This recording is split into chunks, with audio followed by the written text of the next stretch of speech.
Morning. I'd like to call this meeting to order on Wednesday, the State Water Control Board, Wednesday, December 4th, 2024. And we welcome you. Thank you for coming. At this time, I'm going to ask for introductions. I'll start over here to my left. Mr. Brannon. Tommy Brannon, representing from Henrico. Jerry Kilgore, Henrico County. Scott Cameron, Fairfax County. Robert Dunn, Chester, Virginia. Stevie Abbott, Henrico County. Mike Lou Rolban. Wallace. I apologize. I stepped on you. Mr. Rolban. Mike Rolban, Director of DEQ.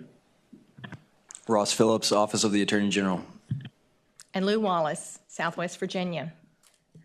At this moment, I'm going to read the rules. We all should have them memorized by now, shouldn't we? Attendees may not erect any signage inside or outside the meeting room or the building. Attendees are not entitled to be disorderly or disruptive in the meeting, proceeding in an orderly, efficient, and effective fashion. Disruptive behavior may result in a recess or removal from the meeting.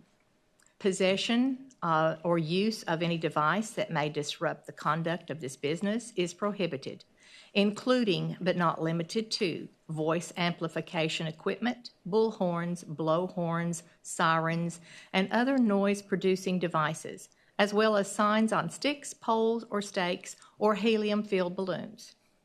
All attendees are asked to be respectful of all speakers.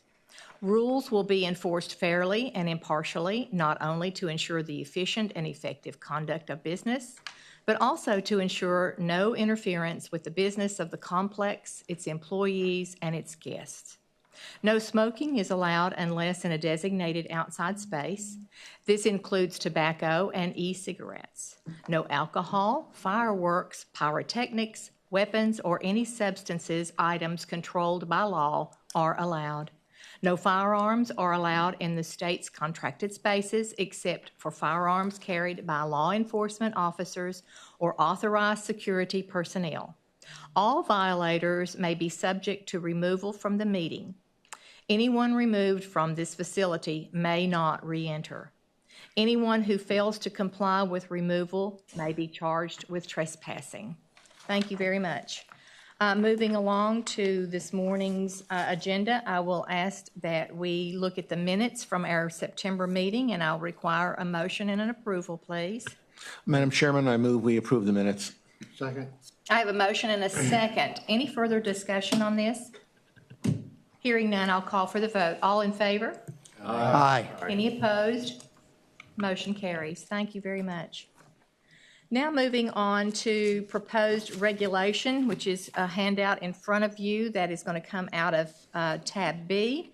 Mr. Sherman is going to present that this morning, right? Thank you. Madam Chair, members of the board, good morning. I'm Peter Sherman with the Office of VIPTES Permits. I'm presenting proposed amendments for the reissuance of the VIPTES General Permit Regulation for domestic sewage discharges of less than or equal to 1,000 gallons per day, 9 VAC 25-110. The current domestic sewage discharge, or DSD, general permit became effective in August 2021 and expires July 31st, 2026. This general permit addresses discharges of domestic sewage from treatment works with design flows of less than or equal to 1,000 gallons per day. These are homes or small buildings that are not connected to LPOTW or amenable to the use of a septic system. There are currently 3,032 permittees covered under the DSD general permit. 2,462 of these permittees are individual single-family dwellings. 570 are buildings or dwellings other than individual single-family dwellings, such as a convenience store, a place of worship, small businesses. This general permit is administered in coordination with the Virginia Department of Health. For example, VDH requires that individual single-family dwellings use a combined application. The Virginia Department of Health has alternative sewage discharge treatment regulations, which specify operation and maintenance and monitoring requirements, among other provisions. And these requirements are referenced as necessary within the general permit. With regard to our process to date, a notice of intended regulatory action was published on April 8th, 2024. 3 comments were received in response to the NOIRA. These comments, which were all submitted anonymously, and DEQ's responses are summarized on the next 3 slides. 2 tech meetings were held in August of 2024. The discussion focused on the definition of individual single-family dwelling, how DEQ will implement electronic reporting, and implementation and coordination issues. Overall, there was consensus on the proposed approach being presented. With regard to EPA review, we have sent EPA Region 3 the revised general permit regulation and the updated fact sheet on November 4th, 2024, and their review is pending.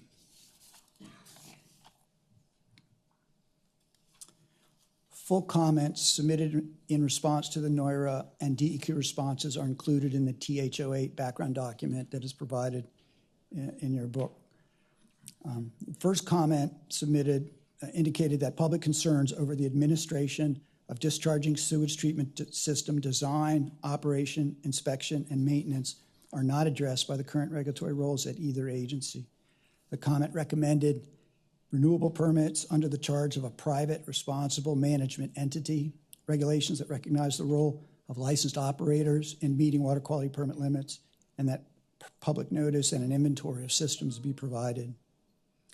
DEQ's response is that under the DSD general permit, which is a renewable permit, the treatment works design must meet permit discharge limits, and operation and maintenance responsibilities are specified for both owners and operators. Both DEQ and VDH conduct inspections consistent with their compliance monitoring programs, and owners are required to engage a licensed operator to meet permit conditions. Second comment indicated that general permit fees should be sufficient for DEQ or VDH to recover the cost of resources to review applications, issue permits, and periodically confirm compliance prior to renewal. DEQ's response is that this general permit is unique in that most permittees are private citizens and the permitted discharge is from a single-family house.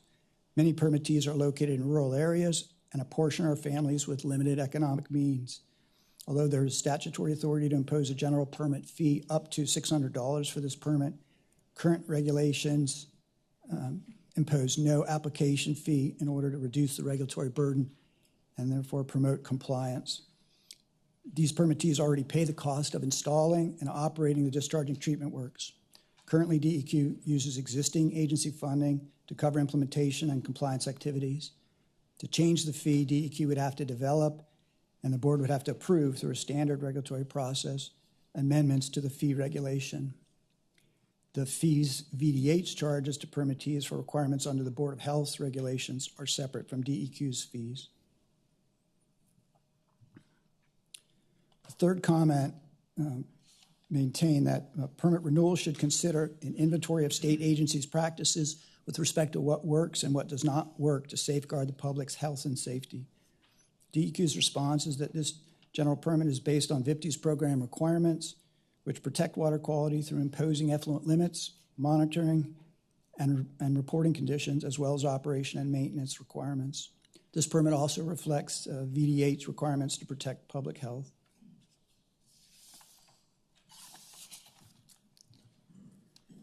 Key challenges presented by this general permit include the very large regulated universe with over 3,000 permittees. This general permit covers over twice as many permittees as our industrial stormwater general permit. In addition, these are non-traditional permittees. Most are individual single-family residences and thus are unfamiliar with VIPT's program requirements and processes. In addition, a portion of these permittees are in low-income communities, for example, in our Southwest region. The final challenge is that implementation responsibilities are shared between DEQ and VDH. For example, 2 application forms are used under this permit, registration statements for non-single-family dwellings, and a combined application for individual single-family dwellings. In addition, the monitoring reporting process varies between the 2 agencies. Monitoring for individual single-family dwellings is submitted to the Virginia Department of Health pursuant to VDH regulations. Non-single-family dwellings submit DMRs to DEQ. In order for one agency to have sole sole control over these permittees, it would require legislative changes and likely regulatory revisions. With regard to proposed changes, the new permit term will be August 1st, 2026 to July 31st, 2031. Beyond the new term, only limited revisions are being made to this general permit. In completing implementation of Senate Bill 657, which became effective in 2022, DEQ has changed the term board to department for all actions except adoption of regulations. We are also proposing to clarify the electronic reporting requirements for permit applications and for effluent monitoring reports. For permit applications, registration statements for non-single-family dwellings will be subject to electronic reporting. Combined applications for individual single-family dwellings will not be subject to electronic reporting. Our basis for this approach is that there are two different application forms are currently used under this general permit. The Virginia Department of Health requires that individual single-family dwellings submit the combined application, and it is initially submitted to local health districts. In addition, VDH has no electronic reporting system for receiving combined applications. And finally, there are technical and logistical challenges for DEQ to process both applications, both within our Inform system, KEDS, and also logistically routing the information, which right now initially goes to VDH, at least for individual single-family dwellings. With regard to discharge monitoring, DMRs that are required for non-single-family dwellings and that are submitted to DEQ will be subject to electronic reporting. Effluent monitoring data for individual single-family dwellings being provided to VDH will not be subject to electronic reporting. Again, our basis is that the general permit requires monitoring data for individual single-family dwellings to be submitted to VDH in accordance with VDH regulations at 12 VAC 5640. Under established practice, the use of a DMR is not required for these facilities. Additionally, VDH does not have in place a system of electronic reporting for monitoring data that is fully consistent with federal electronic reporting requirements. The final proposed change is that we are updating the 24-hour compliance reporting language to reflect online reporting capability and to ensure that reporting requirements are consistent with other VIPTES permits and EPA reporting mandates. Do any members of the board have questions? Yes. Quick one, just for curiosity. Do you go out and inspect any of these permits? We do. DEQ has an inspection program, and VDH also has an inspection program. VDH leads inspections for individual single-family dwellings, and DEQ leads inspection for non-single-family dwellings. It is a challenge because of the number of permittees that exist. Over time, have you noticed that there are fewer people covered by this general permit as infrastructure gets upgraded in the area, or do you expect this number of permittees to be pretty much the same indefinitely? This is the second time that I am managing the reissuance of this general permit, and the number of permittees from the 2021 permit till now has increased from like 2,800 to 3,000. I was hoping that I would find, or we were hoping that this number would sort of get smaller over time as infrastructure is increased and there's more access. But that's not so far not the case. I mean, that's a limited snapshot. This permit, I think, was initially issued around 2000, 2001, and so I haven't looked at the trend over all that time. Director Robrand. Yeah, just point of information, we actually anticipate a small increase in the future because these are often used when septic fields fail. And statistically, the septic fields will continue to fail because they only have a useful life typically of 30 or so years, even with the reserve, we're talking 60 years maybe, but the odds are high you'll have to have more. Thank you. Anyone else? Questions? Hearing none, I think staff recommendation, please. Staff recommends that the board authorize a public comment period and public hearing for amendments to the VIPD's general permit regulation for domestic sewage discharges of less than or equal to 1,000 gallons per day. Staff also recommends that the board authorize DEQ staff to serve as the hearing officer at the public hearing. Thank you. I have staff recommendation. Do I hear a motion? Madam Chairman, I move that we accept staff recommendation. I second. We have a motion and a second. Any further discussion? Hearing none, I'll call for the vote. All in favor? Aye. Aye. Any opposed? Motion carries. Thank you. Thank you.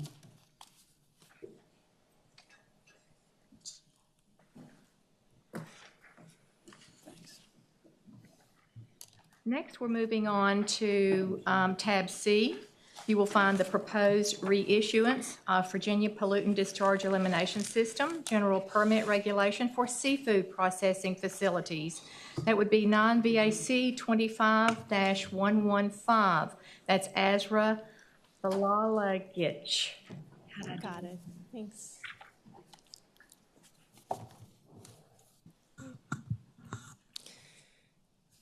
Good morning, Madam Chair, members of the board. My name is Azra Balalagich. I am Guidance and Regulations Coordinator for the Office of VIPD's Permits.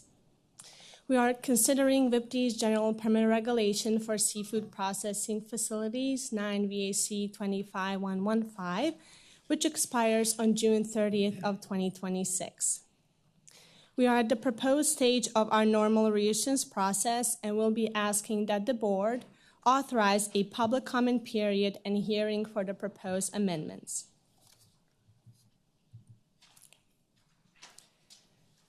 This general permit regulation governs the discharge of wastewater from seafood processing facilities and stormwater associated with industrial activity from seafood processing facilities classified as SIC codes 2091, which is canned and cured fish and seafoods, and 2092, which is prepared fish or frozen fish and seafoods. This permit currently covers 42 facilities in the state, and the first version of this regulation was approved on July 24th of 1996 and has been updated and reissued every 5 years since. The Notice of Intended Regulatory Action, or NORA, was published on April 8th of this year and closed on May 8th of 2024, and we received no comments. 4 TAC members were selected, and they represented the regulatory community. 1 TAC meeting was held on October 3rd of this year. The result of the TAC meeting are the amendments to the proposed regulation before you today. There are a number of changes to the regulation as proposed. First, we have some general updates. We added a definition for director, as this term is used in the regulation. The Code of Federal Regulations publication date has also been updated. And as expected, the permit's effective and expiration dates have been updated in multiple locations to denote the new 5-year permit term from July 1st of 2026 through June 30th of 2031. We also clarify language for annual and semi-annual reporting requirements and specify when discharge monitoring reports, or DMRs, are due for each monitoring period. Since this general permit regulation also governs the discharge of stormwater associated with industrial activity from 2 specific SIC codes I mentioned earlier, 2091 and 2092, we've updated the list of authorized stormwater discharges to align with the language in the 2024 Industrial Stormwater General Permit Regulation. An updated link to the Pollution Response Preparedness, or PREP portal, has been included, and the language now clarifies that reports of outside of working hours shall be submitted through that portal. With this reissuance, we are proposing to reduce the monitoring frequency from quarterly to semi-annual for processes limited by federal effluent guidelines. This reduced monitoring was established after taking into consideration the negligible potential environmental risks and impacts from facilities with these types of discharge and considering that these facilities typically operate seasonally or sporadically depending on product availability. Further, an analysis of existing discharge monitoring data submitted for the period of August 1st of 2019 through August 1st of 2024 indicated that 54% of submitted discharge monitoring reports were no discharge DMRs, so no discharge was reported, and less than 2% of submitted DMRs, which is 22 out of 1,115, had effluent limitation violations. Semi-annual monitoring and reporting will be sufficient to assess compliance with the federal effluent guideline provisions of this general permit moving forward. EPA was also consulted on the change and did not oppose the revision. Are there any questions? Any questions from the board? You may proceed. Staff recommends that the board authorize a public comment period and public hearing for amendments to the VIPD's general permit regulation for seafood processing facilities, 9 VAC 25115. Staff recommends that the board authorize the staff to serve as hearing officer at the public hearing. I'll entertain a motion to accept staff recommendation. Madam Chair, I move we accept staff recommendation. I have a motion. I need a second. Second. I have a second. Thank you. Any further discussion? Hearing none, I'll call for the vote. All in favor? Aye. Any opposed? Motion carries. Thank you very much. Thank you.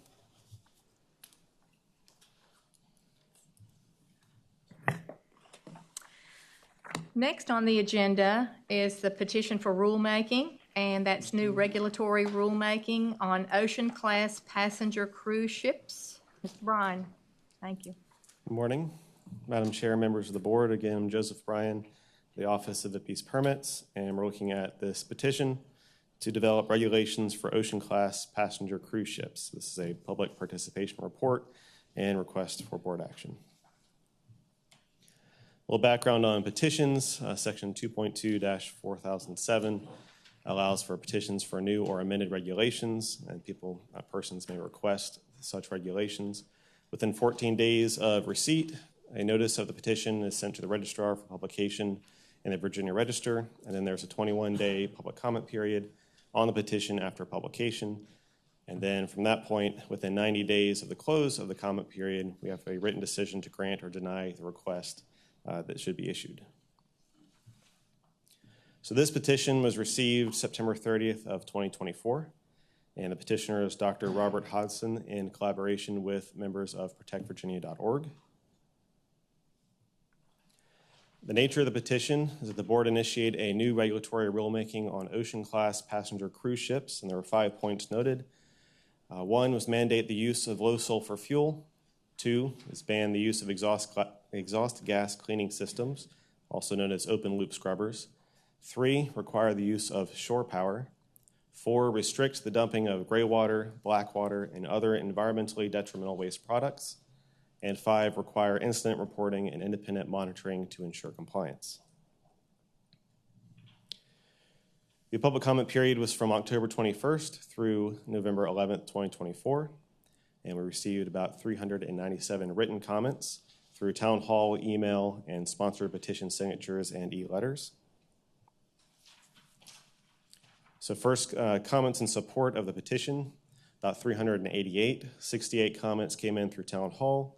319 comments came in via email, including 7,000 signatures, and 1 letter via postal mail. There were 2 organizations among those in support of the petition, the Friends of the Earth, which submitted comments as well as the signatures, and the Sierra Club, the York River chapter, with 111 comments. Issues summarized from those comments were general agreement with petitioner that cruise ships needed additional regulation, that there would be ecological impacts on wildlife, local waterways, and the Chesapeake Bay, that current federal regulations are outdated and inadequately enforced, and impacts of pollution caused by cruise ship traffic on public health, coastal ecosystems, and Virginia's seafood industry would exist, or do exist. And then public comments in opposition to the petition. All those comments came in through Town Hall. There are 4 organizations included in that: Virginia Tourism Corporation, Virginia Pilot Association, Virginia Maritime Association, and the Cruise Lines International Association. And summarizing those comments, they had cruise ships employ anti-pollution or polluting systems and recycling efforts. Cruise ships are already regulated by state and federal law, and that there's economic benefits to the industry. So first we want to address the scope of the board's authority with respect to this petition.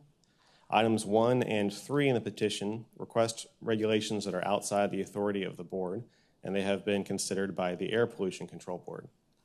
And then a component of item 2, as well as all of items 4 and 5, are within the authority of the board. So just to review those, item 2 is to ban the use of exhaust gas cleaning systems, and how that relates to water is that there's a wastewater discharge from the open loop scrubbers. Item 4 would be the restriction of dumping of gray water, black water, and other environmentally detrimental waste products. And then number 5, require incident reporting and independent monitoring to ensure compliance. Just some definitions of relevant terms here. So black water is sewage. Gray water is what you would expect, scally, bath, and shower water. You'll see the term discharges incidental to the normal operation of a vessel.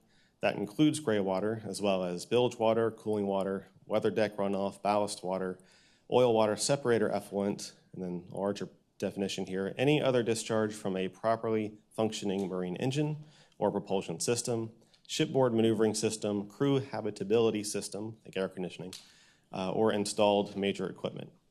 You also see the term no discharge zone. That's a designated area where discharges of both treated and untreated sewage from vessels is prohibited.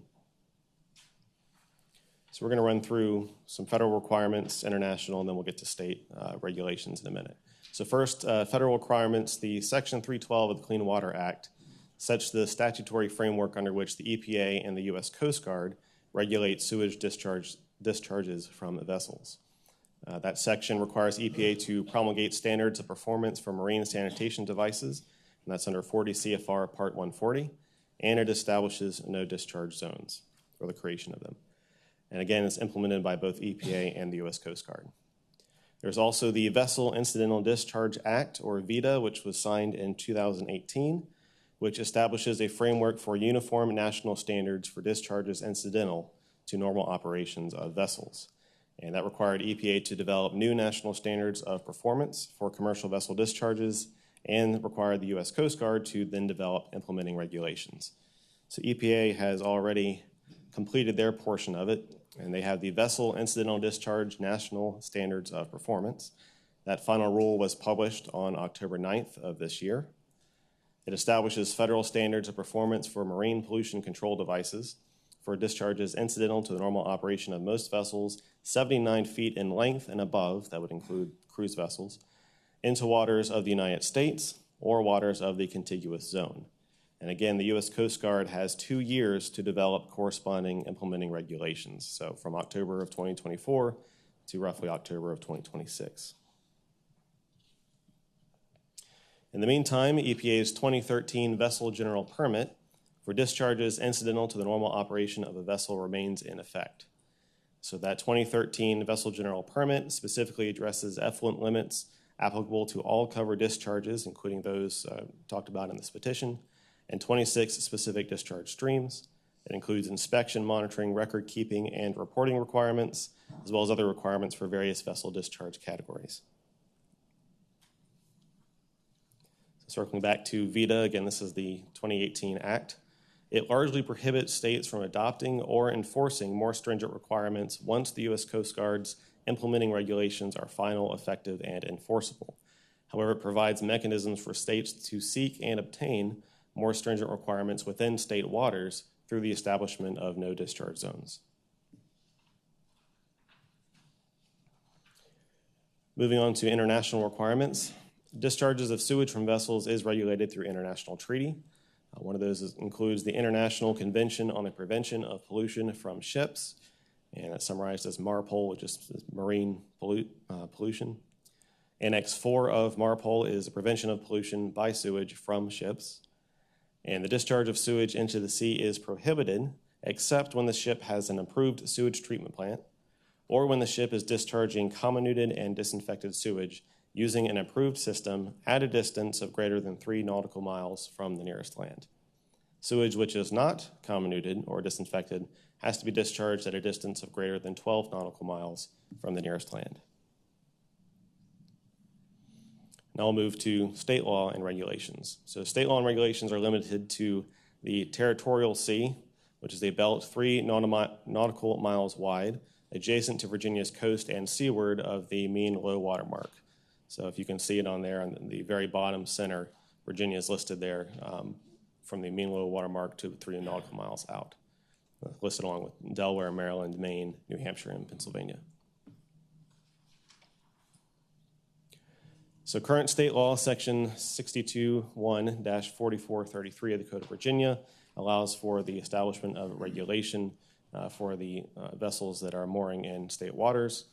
And from that, we have 9 VAC 2571, which is regulations governing the discharge of sewage and other waste from boats. So we're going to go through the sections of this regulation. So first, section 20 is federal regulations and incorporates the Federal Marine Sanitation Device Standard. That's the 40 CFR Part 140 was mentioned earlier. Section 30 cites 62(1)-4433 of the Code of Virginia, which provides penalties for violations of these regulations. Section 40 relates to miscellaneous waste discharges, and that prohibits discharges of other wastes from any vessel into state waters. However, it specifically does not prohibit discharges incidental to the normal operation of the vessel, such as gray water and exhaust gas cleaning systems wastewater. And as we noted earlier, however, federal regulations and standards do cover these incidental discharges to waters of the United States and the contiguous zone. Section 50 looks at sewage discharges in state waters. So it addresses sewage discharges from vessels with installed toilets and marine sanitation devices. It prohibits sewage discharges from vessels without toilets and marine sanitation devices. And it requires that sewage and other waste from self-contained portable toilets or other containment devices be either removed at pump-out facilities or carried ashore for treatment in VDH-approved facilities. We'll step back here for a second to address no discharge zones. So again, the Code of Virginia allows for provides the authority, I should say, to seek no discharge zones for the tidal creeks of the Commonwealth. And criteria for the establishment of no discharge zones are to be premised on the improvement of impaired tidal creeks. It requires an affirmative determination from EPA that there are adequate facilities for the removal of sewage from vessels, including holding tank pump-out facilities. And it requires that federal approval for a complete prohibition of all treated or untreated discharges of sewage from all vessels. So getting back to state regulation, sections 60 and 70 of 9 VAC 2571 sets requirements for and lists out the designated no discharge zones in Virginia. So there's 4 that exist, and there's 1 more that is in development. You can see that on the screen. The one on the bottom there, Tidal Creeks of Northern Neck County, is the one that's in development.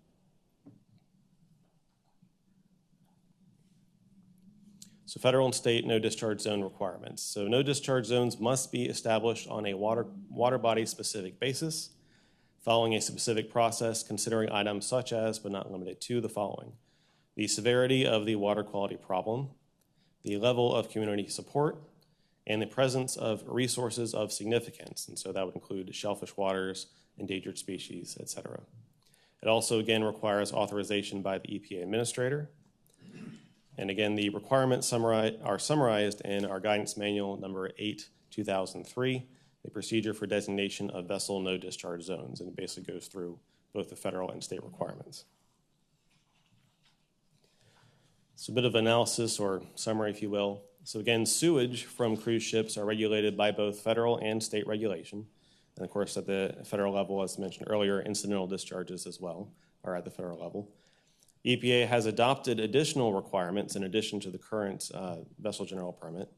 So additional requirements effective October 2024, which will limit the board's ability to adopt more stringent requirements. Another point to note, the U.S. Coast Guard, and the Virginia Marine Police, and the Virginia Department of Wildlife Resources are the state enforcing authorities for Virginia's no discharge zones. Again, cruise ships are subject to national and international law and treaty.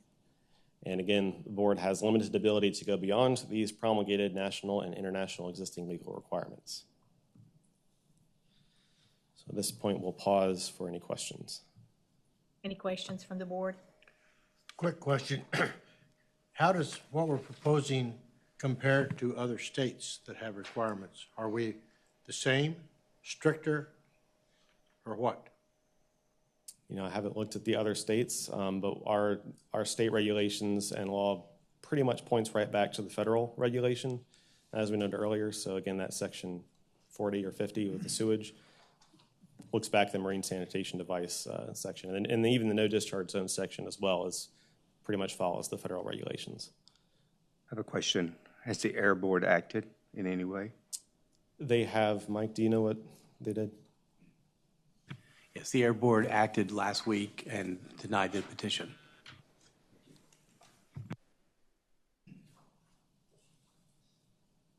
Do we have any reason to believe that there's a high frequency of violations of the existing regulations?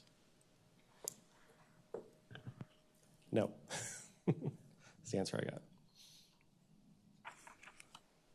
Anything else from the board?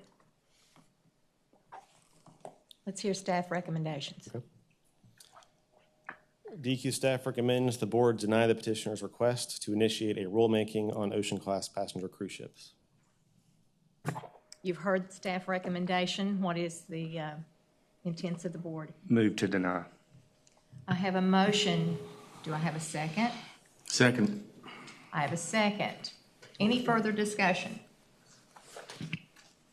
What was his motion? Move to deny. So we'll So deny take- this. We don't agree with No, that. he's agreeing with staff recommendation. Okay. Okay. Any further discussion? Hearing none, I'll call for the vote. All in favor? Aye. Any opposed? Motion carries. Thank you. Thank you.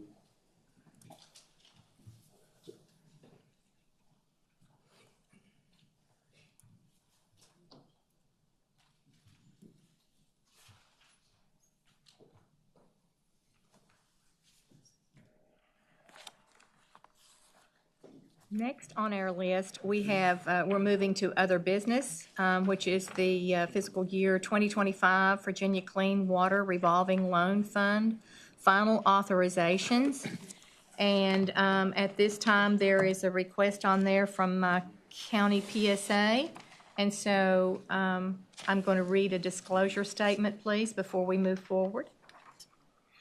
I have submitted to DEQ staff a signed transactional disclosure statement pursuant to the Virginia State and Local Government Conflict of Interest Act before participating in and voting on this agenda item. I have a personal interest affected by the transactions being considered because of my employment or election, I guess, on the Russell County Board of Supervisors. Russell County, like other Virginia localities, is served by a public service authority, which is being considered for a loan from DEQ's Clean Water Revolving Loan Fund. And pursuant to Virginia Code 2.2-3112B1, I am a member of a business, profession, or occupation or group of 3 or more persons which are affected by this transaction. I'm able to participate in the agenda item tab E fairly, objectively, and in the public interest. Thank you. Thank you. You may proceed. Madam Chair and members of the board, my name is Kelly Ward with the Clean Water Financing and Assistance Program, and I'm here to present our list of projects for the fiscal 25 funding year.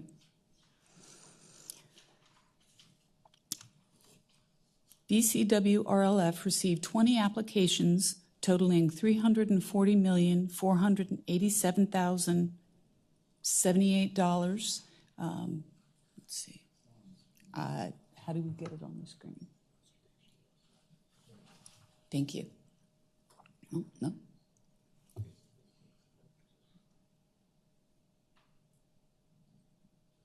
Thank you. During the solicitation period of June to July this year, DEQ determined that all the projects provide high water quality benefit. We removed 3 projects based on the bypass procedures of not ready to proceed. One request was reduced from $100 million to $50 million. The DEQ director provided tentative approval for the project list on September 27th of this year. Our public comment period was October 2nd through October 31st. No comments were received, and we are seeking board approval for the final fiscal 25 project list of 17 projects totaling $180,608,890.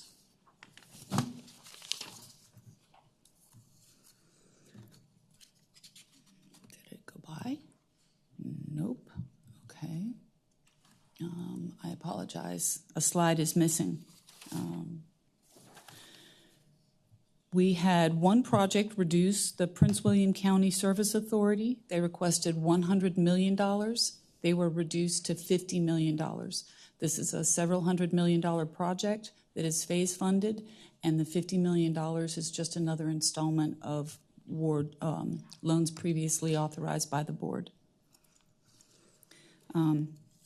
As stated earlier, there were 3 projects that were removed from the funding list based on readiness to proceed.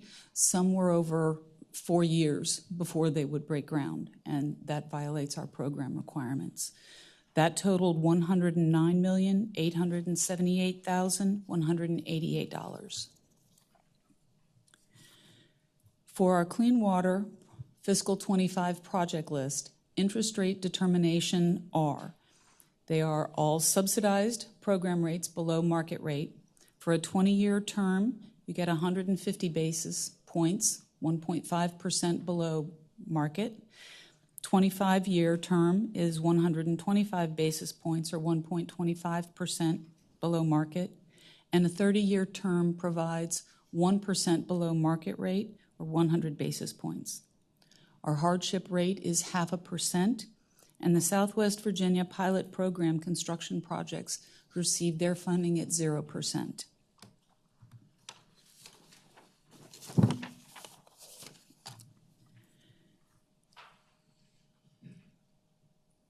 Before you is the list of fiscal 25 project lists, the 17 projects totaling $180,608,889, with the interest rates and the terms with the funding amount associated with each of the project requests.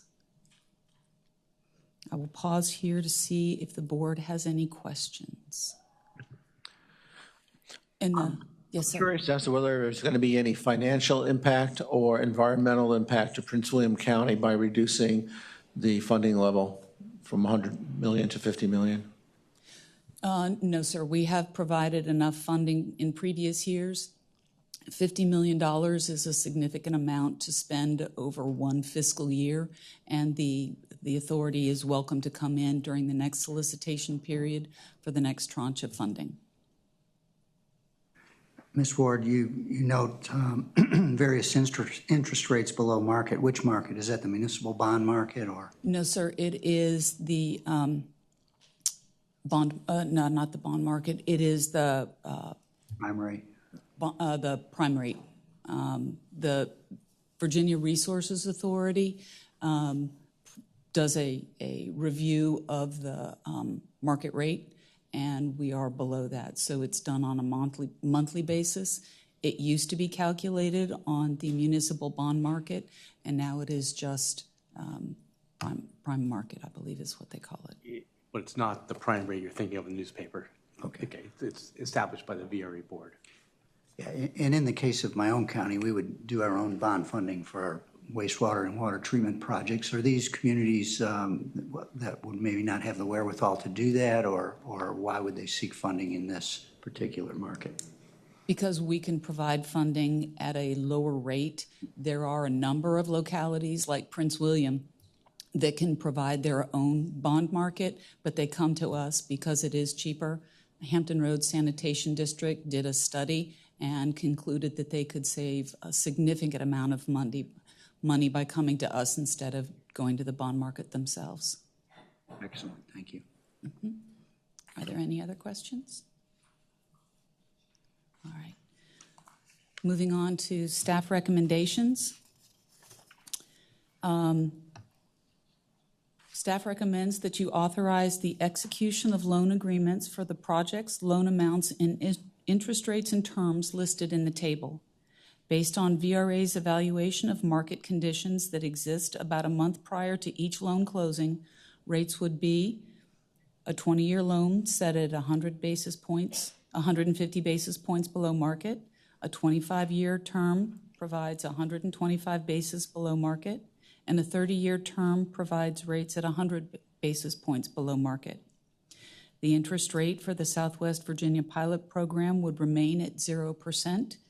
The hardship interest rate will remain at 0.5%, and loan closings will be subject to receipt of a favorable financial capability analysis and report supporting recommendation from VRA for each loan recipient. Thank you. Thank you. We've heard staff recommendation. What's the board's pleasure? Madam Chairman, I move we approve the staff recommendation. I have a motion. I need a second. Second. Got a second. Any further discussion? Hearing none, I'll call for the vote. All in favor? Aye. Any opposed? Motion carries. Thank you. Thank you. very much.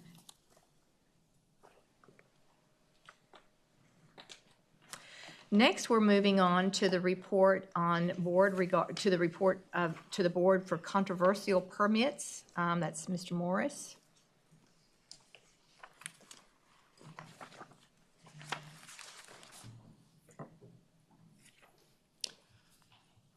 Madam Chair, members of the board, it's my honor to go ahead and give you the controversial permit report.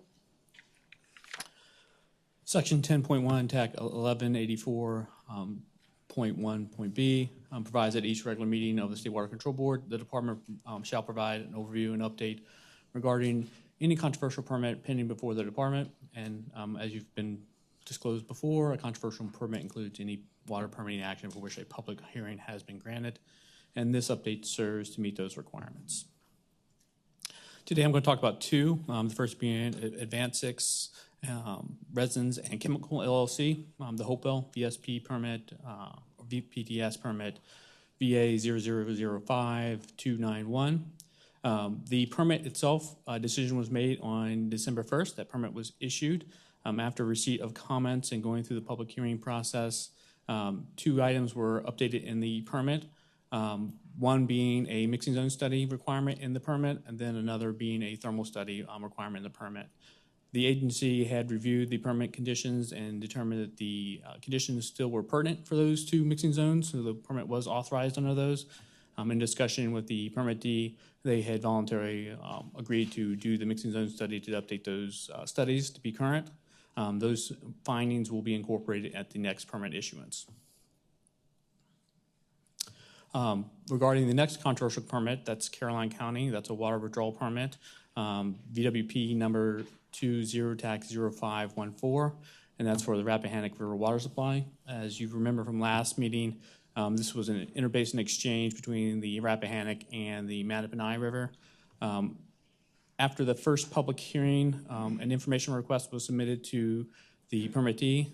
They are currently evaluating that information request and looking at potential additional monitoring and data requested by the agency.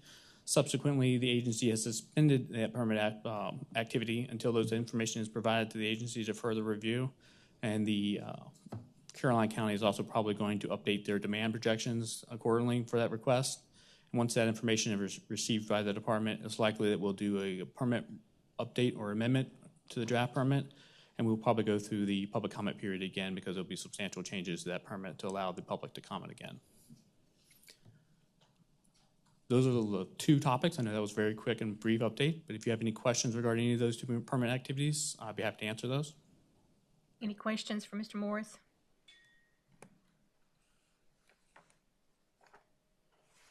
Thank you. Thank you.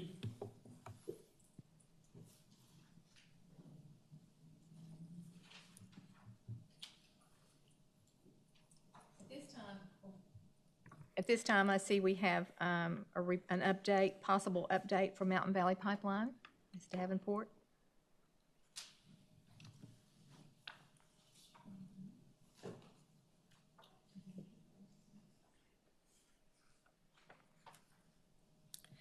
Good morning, Madam Chairman, members of the board, and yes, I am here to provide an update on Mountain Valley Pipeline.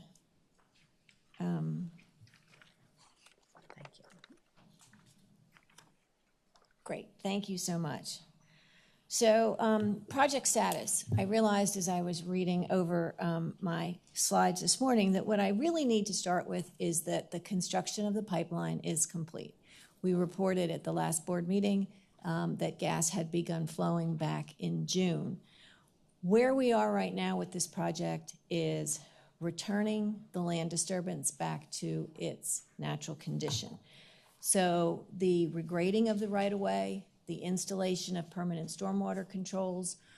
Originally, when I saw these slides, the words used were nearly complete. It's really hard to put a number on it, but basically 99% plus complete. There's been an awful lot of work done in the field to return the construction right-of-way back to its natural state. Nearly all of the project area has been restored, and that includes putting the original contours back, returning topsoil to the disturbed area, and then seeding for stabilization. And as you can see, there's a couple snapshots of those areas. The equipment storage yards and the temporary work areas are being demobilized and vacated because the vast majority of the work is done. And in fact, some of the areas have been returned to landowners to resume agricultural activities. So really work is very much winding down on this project.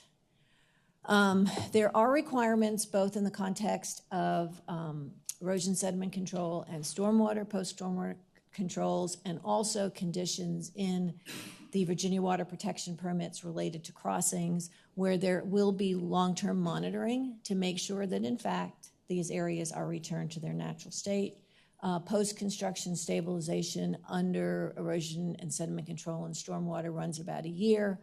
Under the VWP, returning the banks of those stream crossings back to natural condition. It's generally a 2-year monitoring period, but depending on what we see in the first 2 years, we may engage in an additional 1-year monitoring period. So as I mentioned, things have really quieted down in terms of activity on the site. In terms of compliance activities for the last quarter, our third-party compliance consultants investigated 1 complaint. We conducted over 350 compliance inspections as this post-construction stabilization work was ongoing. We did note 68 items for corrective action.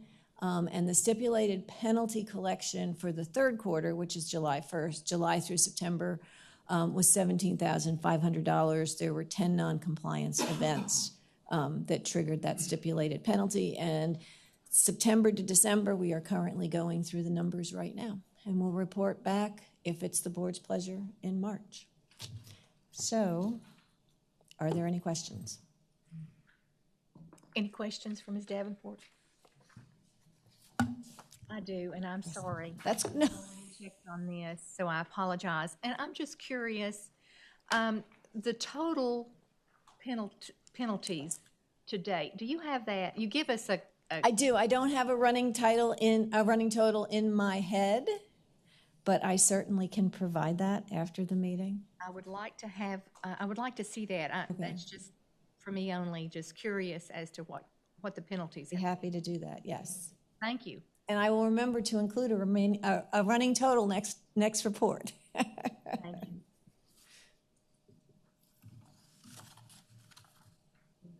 Thank you.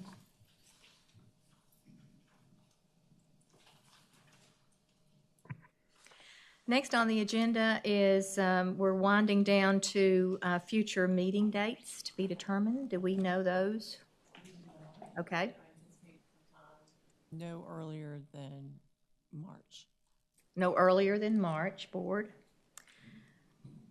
Thank you. And we're moving over to public forum at this time. So just a minute. Members of the public may address the board on matters other than those on the agenda or pending regulatory actions. The total time allotted for public comment will not exceed a total of 45 minutes today. Those persons wishing to address the board during this time should indicate their desire on the sign-in cards and limit their presentations to 3 minutes or less. There is no pooling of minutes during the public forum, and each speaker's elapsed time will appear on the screen. Speakers will also receive notification from me, the chairperson, when the time has expired. Ms. Porterfield, do you have anything? We do have one individual that has registered to speak this morning, Ms. Jessica Sims. So Ms. Sims, if you would come to the podium, please.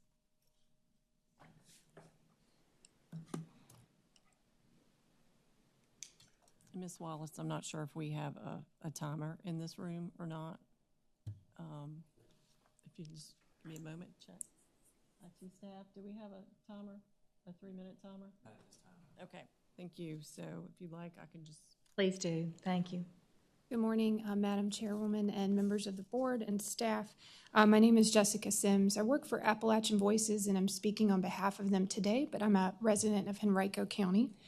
MVP's developers have announced a redesign of their Southgate extension of the pipeline. I've mentioned this at previous meetings, but last year, December 29th of last year, they revised the route, the diameter, and the capacity, as they will soon submit an application to FERC to change that design, and will be re-engaging agencies here and in North Carolina. I know consultation processes have started with DEQ for this. Focus will soon be on the state-level permits required for the methane pipeline.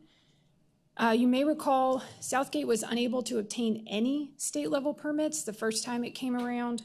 That included in Virginia in 2021 an air permit application which was rejected owing to the disproportionate impact the pipeline station would have on the community there.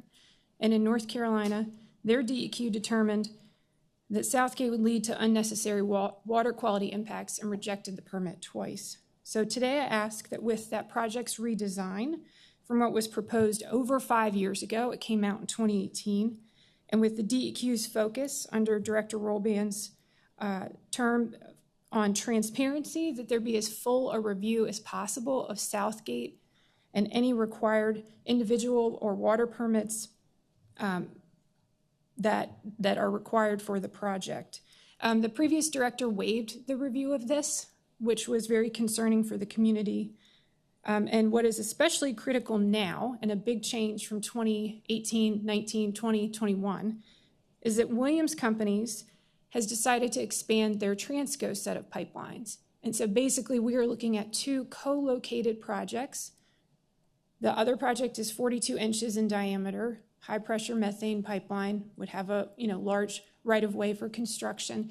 You have 2 projects co-located in Pittsylvania County, approximately could be built at the same time. And so the cumulative impacts from 2 major construction projects is one reason to give Southgate more scrutiny than last time.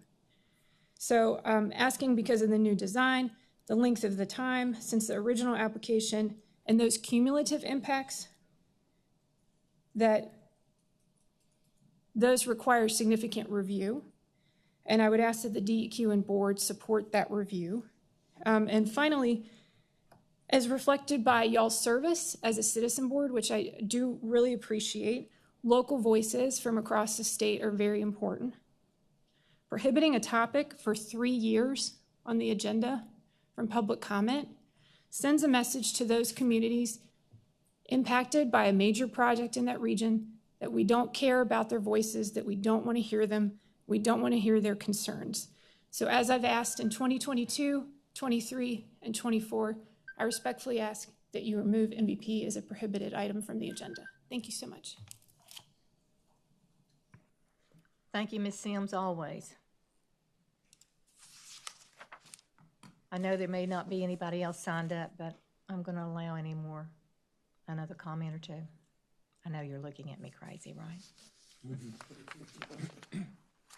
Nobody's jumping up. New room, so the location for signing in is different, so I think that's totally appropriate. Thank you. Well, anyway, we're coming to the end of our agenda today, and so if all hearts are clear, Mr. Dunn, you want to say something?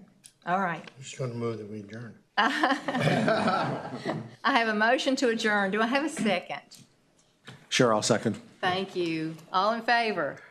Aye. We're all done. Thank you very much.